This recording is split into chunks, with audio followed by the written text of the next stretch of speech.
Luke chapter 4. Then Yeshua, filled with the Ruach HaKodesh, returned from the Yarden and was led by the Spirit in the wilderness for 40 days of testing by the adversary. During that time he ate nothing, and afterwards he was hungry. The adversary said to him, "If you are the Son of God, order this stone to become bread." Yeshua answered him, "The Tanakh says, man does not live on bread alone."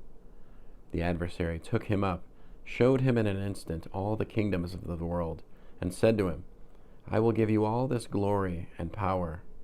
It has been handed over to me, and I can give it to whomever I choose. So if you will worship me, it will all be yours." Yeshua answered him, "The Tanakh says, worship Adonai your God and serve him only." Then he took him to Jerusalem, set him on the highest point of the temple, and said to him, "If you are the Son of God, jump from here.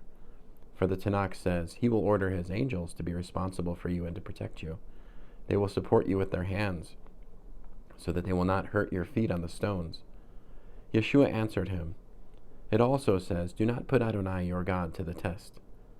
When the adversary had ended all his testings, he let him alone until an opportune time. Yeshua returned to the Galilee in the power of the Spirit, and reports about him spread throughout the countryside. He taught in their synagogues, and everyone respected him.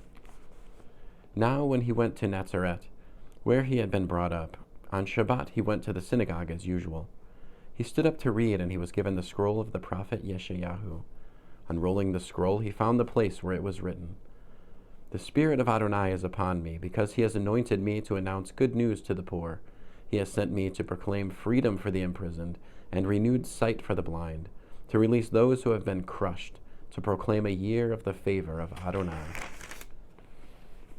After closing the scroll and returning it to the Shamash, he sat down, and the eyes of everyone in the synagogue were fixed on him.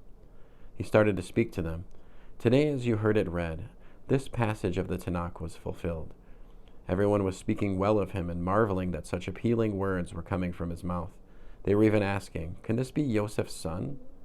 Then Joseph said to them, "No doubt you will quote to me this proverb, 'Doctor, cure yourself.' We've heard about all the things that have been going on over in Kafar Nahum. Now do them here in your hometown." "Yes," he said, "I tell you that no prophet is accepted in his hometown. It's true, I'm telling you. When Eliyahu was in Israel, and the sky was sealed off for 3.5 years, so that all the land suffered a severe famine, there were many widows. But Eliyahu was sent to none of them, only to a widow in Sarfat, in the land of Sidon. Also there were many people with Zara'at in Israel during the time of the prophet Elisha, but not one of them was healed, only Naaman the Syrian." On hearing this, everyone in the synagogue was filled with fury. They rose up, drove him out of town, and dragged him to the edge of the cliff on which their town was built, intending to throw him off. But he walked right through the middle of the crowd and went away. He went down to Kafar Nahum, a town in the Galilee, and made a practice of teaching them on Shabbat. They were amazed at the way he taught, because his word carried the ring of authority. In the synagogue there was a man who had an unclean demonic spirit, who shouted in a loud voice, "Yah! What do you want with us, Yeshua from Nazareth? Have you come to destroy us? I know who you are, the Holy One of God." But Yeshua rebuked it. "Be quiet and come out of him." The demonic spirit threw the man down in the middle of the crowd and came out of him, having done him no harm. They were all astounded and said to one another, "What kind of teaching is this? Why, he gives orders with power and authority to the unclean spirits, and they come out." And reports about him went out throughout the whole surrounding district. Leaving the synagogue, he went to Shimon's house. Shimon's mother-in-law was suffering from a high fever, and they asked him to do something for her. So standing over her, he rebuked the fever, and it left her. She immediately got up and began helping them.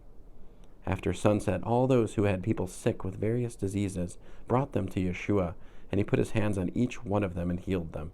Also demons came out of many, crying, "You are the Son of God."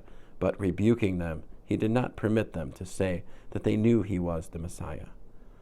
When day had come, he left and went away to a lonely spot. The people looked for him, came to him, and would have kept him from leaving them. But he said to them, I must announce the good news of the kingdom of God to the other towns too. This is why I was sent." He also spent time preaching in the synagogues of Yehuda. End of Luke, chapter 4.